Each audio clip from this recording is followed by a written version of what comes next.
We will come and pick you up, and then the Coast Guard will come and take you, and they will give you a $33,000 fine. There's not a single soul that I know that have done that have gotten out of that fine.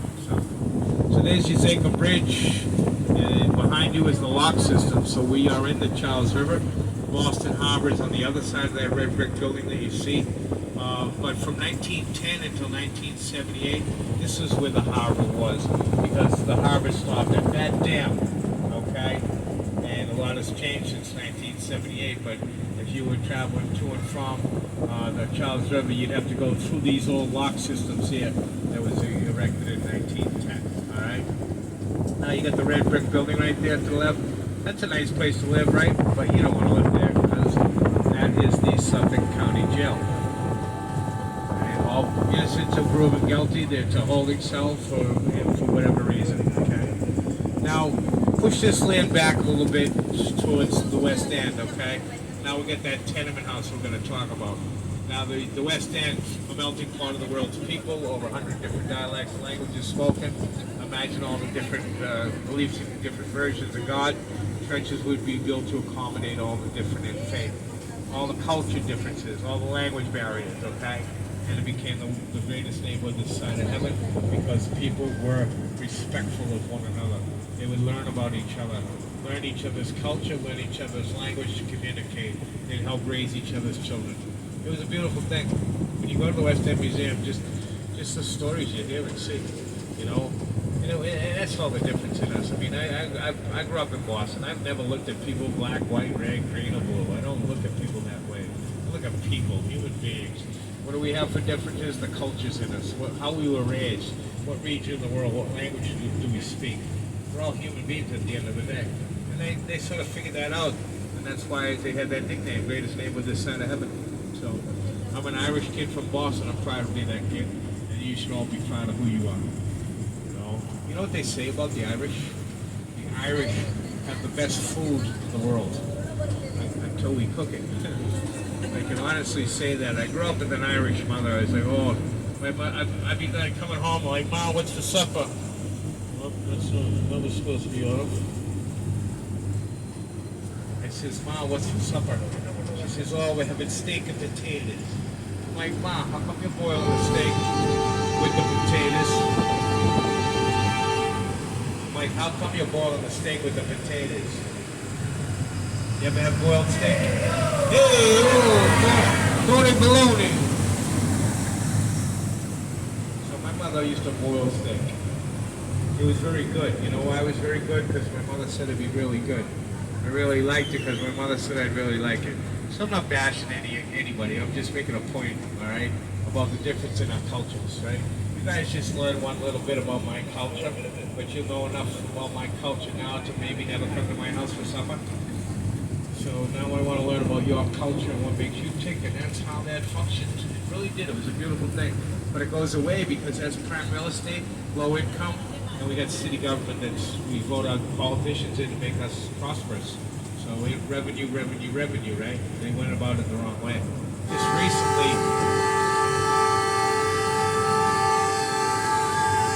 They just recently apologized for what they did to the people in the West End. They moved this whole neighborhood to the suburbs. Did they go as a melting pot? No. Because we always go back to our own, right? That's why you see the neighborhoods in Boston, Irish neighborhoods, Italian neighborhoods, African American. And most major cities went through a certain degree of urban redevelopment. So food for thought. Oh, look at here. Now I'm not sure if this is a social or a wedding, but there's usually a wedding here. I can't tell. My eyes are bad. But yeah, it's kind of neat though to have a wedding there. I could never figure out why you'd get married at the Science Museum. Think about it like this. Hey, I'm getting married. You want to go to my wedding? Yeah, I'll go to your wedding. Where is it at? Oh, it's at the Science Museum. I'm like, well, why don't you have it at the zoo? I like animals. I couldn't figure it out. But then one day it dawned on me why you get married at there, because I would see the happy people, smiles, happily married and everything. And the reason you get married at the Science Museum is because of the chemistry. So, what's up, bud? You want to drive the duck? Come on up. Come on up, bud. I'm serious, man. Andy will get out of the way. He needs a break. He's been driving all day. What's your name, man? Luke. You guys from around here? You from Boston, or you on vacation from somewhere else? Oh, you're from Carolina, because I wouldn't have known you got a Boston Red Sox shirt on you. Are you hiding that you're from Carolina wearing a Red Sox shirt? Okay, good. Hop up and drive, man. You're here on a little vacation? Very cool. You want to get up and take his picture, Mom and Dad? You're more than welcome to come up here, okay? Get over there, Luke. Get in this seat like you're driving the thing. Then look back at all the people behind you, Luke. Give Dad a smile, man. Give him a good smile. Get that hair out of your face. Hey, look behind you, man. See all those people you're responsible for? You up for the task? Okay, cool. Don't worry, we're not going to let you crash there, buddy boy. So you guys, how long are you in Boston for? A little weekend, or a couple weeks, or 1 week? Very cool. You want to? Yeah, absolutely you can drive. We're going to have a kid up here that wants to drive. Luke, give it to your sister, Leah. All right, watch your step there. What's up, sis? What's your name? Leah. Very cool, very cool. Hey, Luke. Right there, bud. Yeah, those came off so you can have them. Wait a minute, I'll give you something so you can maybe put on your guitar case or something. Right. You play guitar? Do you play guitar? No? Okay. Then your motorcycle. You're welcome, buddy boy.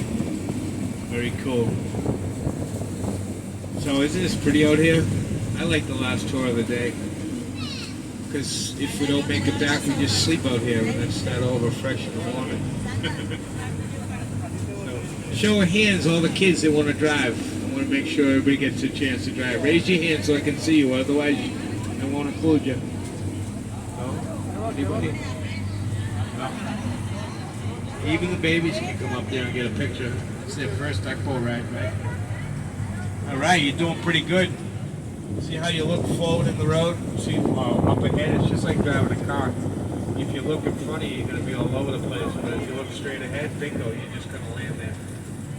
So, who's over there? Hey, you're going the wrong way. You're doing it wrong. You go the other way. There you go. They rented those. They don't give lessons. Do you think they were really doing that, thinking that's how they do it? Oh, they're trying to back up. Oh yeah, see, they're actually struggling and doing it the right way now. So, hello. How's it going? See, all this is Cambridge. All this is Boston, and that's the dam. All right, who's going to drive? Who's next? Come on up if you're next. All right, hey, let me give you some stickers, kiddo. Here you go, sweetie. Awesome. Enjoy your time in Boston. Do you want him to come up? Come on up. You can put him right on the seat. Take his picture. No? All right. You guys want to drive? Sure. You're all set with that? Too cool? You're too cool for that? Want to hand this young little boy those stickers? He'll be happy. No other kids back there? Nobody, right? Okay. All right, Andy. It's all yours.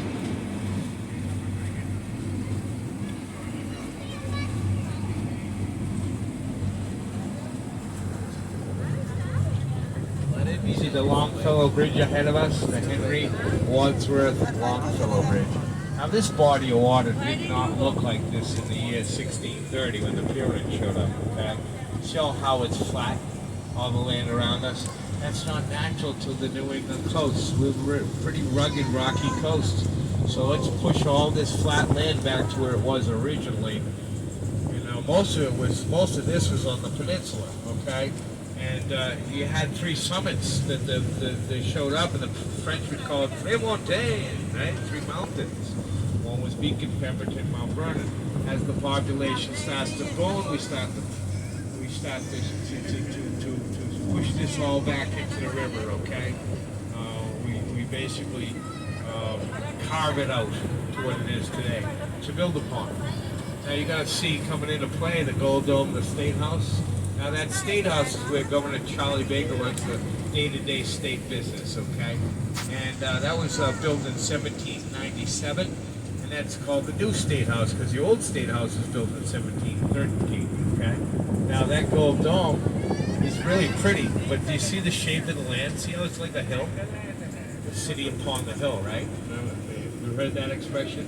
That's what the Puritans wanted. They wanted to build a city upon the hill, so all who could see whether they succeed or failed. All right, that was their theory. But we shaped that out to what it is today. So take all this flat land and put it into the three hills again. And there's your footprint of the shaman. This body of water becomes 3 to 4 times wider. All right, with a flagship Arabella with the John Winthrop leading the band of Puritans, 1,100 strong here, would have kind of made their way to the mouth of the river here. All right. Now this bridge, the Henry Wadsworth Longfellow Bridge, does he want some stickers? That little boy wants stickers. I've been doing this a long time, and I know what stickers do for children that are fussy and tired. Want to pass this back to that child? Watch, you'll hear in an instant how he quiets down.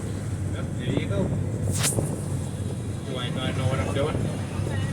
Just take one of them off and put the sticky thing on his hand, and he's fine.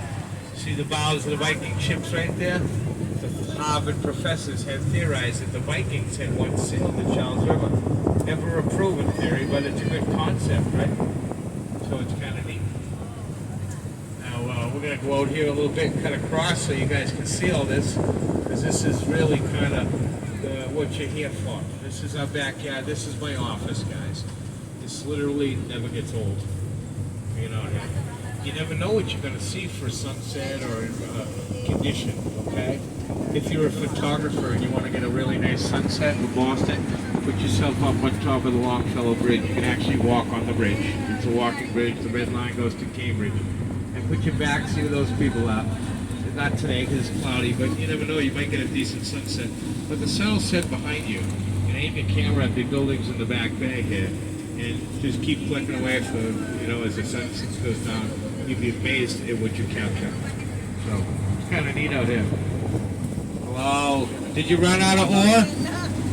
You guys run out of ore?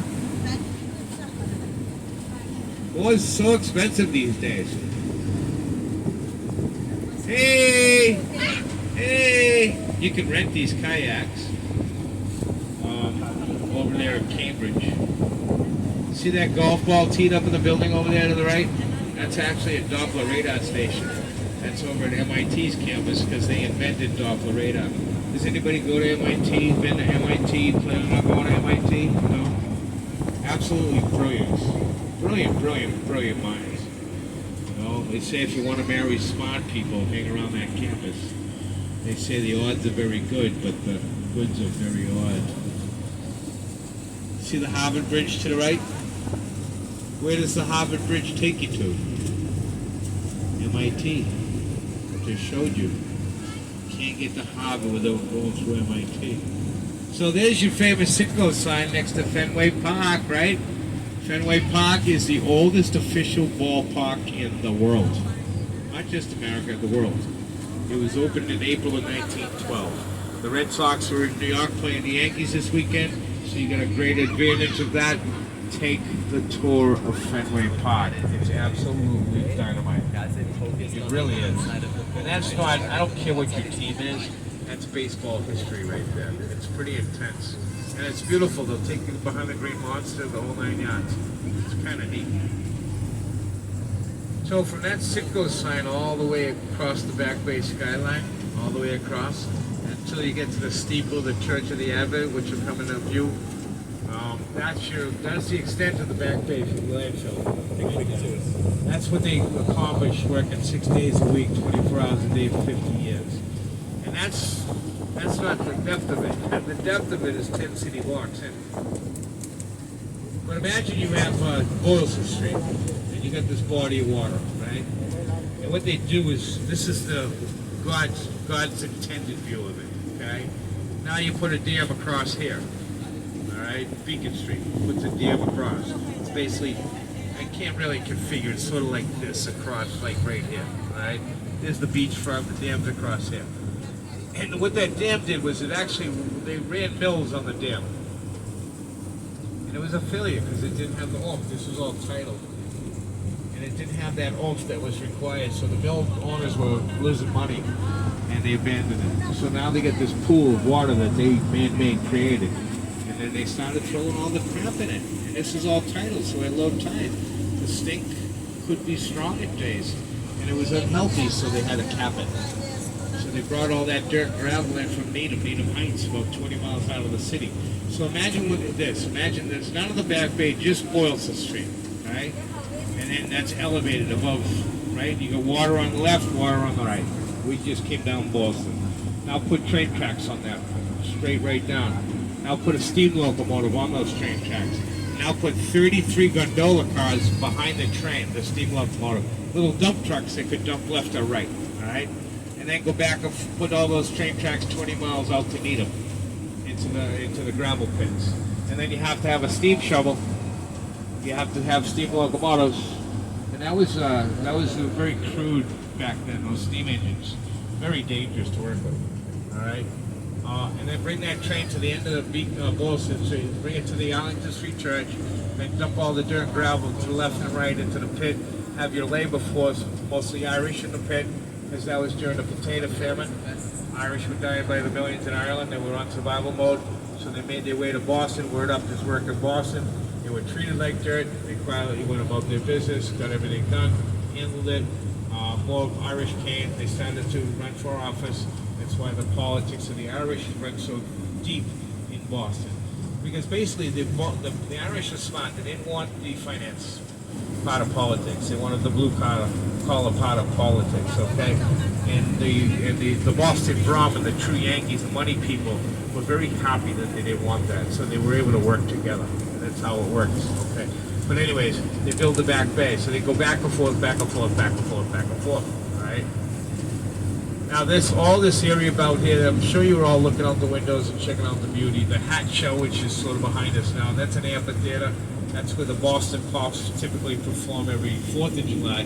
However, there are free concerts on the Hat Show all summer long. They have a movie night on Friday nights, okay? Free. It's just a matter of you getting there and getting a good seat to see it. So you can, that is on Google, all right? Or as I say, Googleable. Now I'm coming up with a new website. It's called Googleable. So you can check out my website on Googleable, and my website will tell you whether that is Googleable. It'll save you a step. Does that make sense? You know, I invented Bookface, and then somebody stole my idea. They just twisted my words around. So anyway, this is Sunday. Even though it's not as glam as it might be, you might peek through at the last minute. Bingo. That'll shine on the buildings, and bam, you'll have a great shot. So you did see the Gold Dome, the State House, right, guys? Well, the State House is pretty unique. 1797, 100 years I gave. 1797, they finished building the State House, the new State House, so the governor is. And the roof leaked. Go figure. They didn't have the technology today, but I don't think we could build stuff like that today, the way they built. The artisan, oh my God, it's incredible. But it was wooden shingles, it's a dome, so it leaked. So they said, all right, we're going to fix this. So what do we do to fix it? Well, we'll copper sheet it. So they put copper sheets onto that roof, onto the dome, okay? And they hired a contractor to do that. His name was Paul Revere and Sons, all right? And then they gilded it with gold. That's 23 karat gold, about 26 pounds worth. That's a payday right there, right? So, but yeah, Paul Revere is quite a guy. He was married. He was a family guy. Married, had 8 kids even, you know? And unfortunately, he loses his wife during childbirth with his 8th child. So that didn't stop Paul Revere. 4 months later, he remarried. He had 8 more kids. Paul Revere had 16 kids. All right? He was a silversmith, a coppersmith, an engraver. He cast about 80% of the church bells here in Boston. He was a part-time dentist. He worked for the mail delivery. He was like a Pony Express guy, you know, delivering mail. He worked in the water department to make sure you had clean water. He was everywhere. Him and his buddy Sam Adams, they get together May 5th, 1770 to depict what happened that day. The The British called it the incident on King Street. The incident on King Street. It's an idea. However, we used that opportunity to create propaganda, to get the rest of the colonies into the revolt against the British occupation. We wanted everybody to push them back. Come on, don't take their crap. We're not paying taxes. We're not going to do what we're told. We're already self-governing, already self-taxing. We're not going to have it. We want them out. We want them out now. And that was the rabble-rouser, Sam Adams. He really pushed for that. So this was the birthplace of the American Revolution, right? So what did they do? Well, Paul Revere was an engraver. They didn't have cameras back then, so every picture that was in the newspaper was all artist rendition of what took place that day. So you could do whatever you wanted with it. Well, Paul Revere's depiction shows the British officer ordering the British troops to fire on the innocent people of Boston. And the headline was, the Boston Massacre. And that was just some young raincoat, some young soldier dressed in a raincoat, fearing for his life because the angry mob sort of kind of came to a head that day. A lot of back alley fights. They didn't want to be here, we didn't want to be here.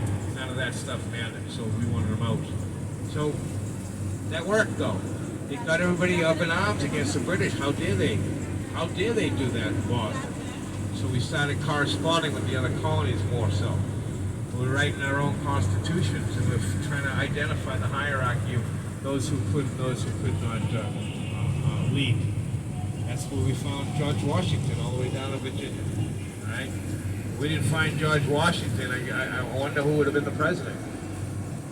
John Hancock surely would have raised his hand to do that, but they didn't trust John Hancock, because John Hancock played both sides. However, he was the richest man in Boston, the richest merchant in Boston, so they actually used him to finance the revolution. What's going on over there? Friends and family. Those people weren't invited to the wedding. She's very upset. Why wasn't I invited? Why can't I go?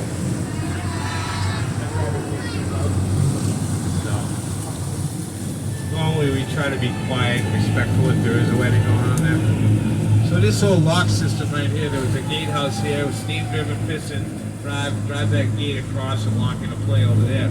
So that is your riverside, constant, right? And then up ahead there's the same setup, gatehouse,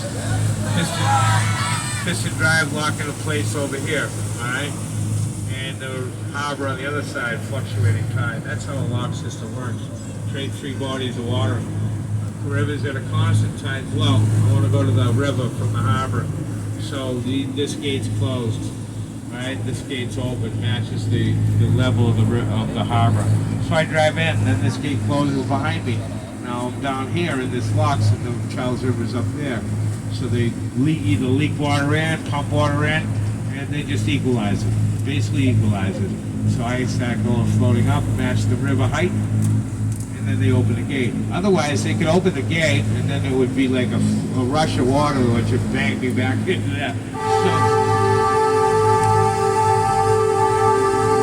So it's actually a controlled environment. Okay, that's what a lock system does. They actually put the locks in this river during just after they did the back bay, most of the buildings, because what they did was to support those heavy granite buildings, tons of weight on that fresh gravel and landfill. It wasn't very stable. Those buildings would have sunk into the mud, and they wouldn't have handled it. You know what I mean? So they went up into Maine and they cut trees down up in the state of Maine, spruce trees mostly, okay, for the density. And they were brought them back to over 20,000 spruce trees were brought back to the back bay. And they pile drove them into bedrock. All right. So they pile drive, they hit bedrock, they do another one next to it, another one next to that, another one next to that, another one next to that. Just to give you an idea how many spruce trees were required for the Trinity Church, 4,502 spruce trees. And we have to keep those spruce trees wet at all times, otherwise they dry rot. And they compromise the building to hold it out. So what we do is we dam the river to maintain the water table in the back bay. So basically the back bay is floating in a slurry. Okay? So slurry is basically like wet concrete that will never dry. Sort of that sucky mud that you stick your leg into and you're gonna pull up to get out of it. You almost like get stuck there. Well, that's similar to what's happening in the back there. So it's interesting. So what's up? You had a question, Luke? Oh, okay. I thought you did. Oh yeah, that question you asked me. Luke says, "Hey Bobby, what happens to the wheels on the duck?" Do you know that song, Luke? Yeah, you do. Sing it with me. The wheels on the duck go round and round, round and round, round and round. The wheels on the duck go round and round, all through the river. First time this kid looked at me the whole day. That is unbelievable. That's an international song for children. First time I ever sang that song. I had a little Chinese boy right here. He spoke no English. But he's just typical, like any kid his age. Just kind of, I start singing that song. He's like, huh? I start singing that song. This kid right here, what's his name? Caleb, just went like this. I know that song. I know that song. Right, Caleb? You know that song? Yes, you do. So that was an excellent question, Luke. So the wheels are spinning on the duck below in the midship. These guys, the two axles they run, those wheels have been in gear. Even though when we went in the river, Andy engaged the propeller. And that propeller's been spinning and propelling us, just like a boat. However, this boat is different because if I hit a sandbar in your boat, right, it'd stop because you can't go through the sandbar. This thing will drive over the sandbar. See how it's driving up that ramp right now? That propeller isn't doing anything yet because Andy just shifted us into 6-wheel drive. So that front axle is engaged now, just like a 4-wheel drive front axle.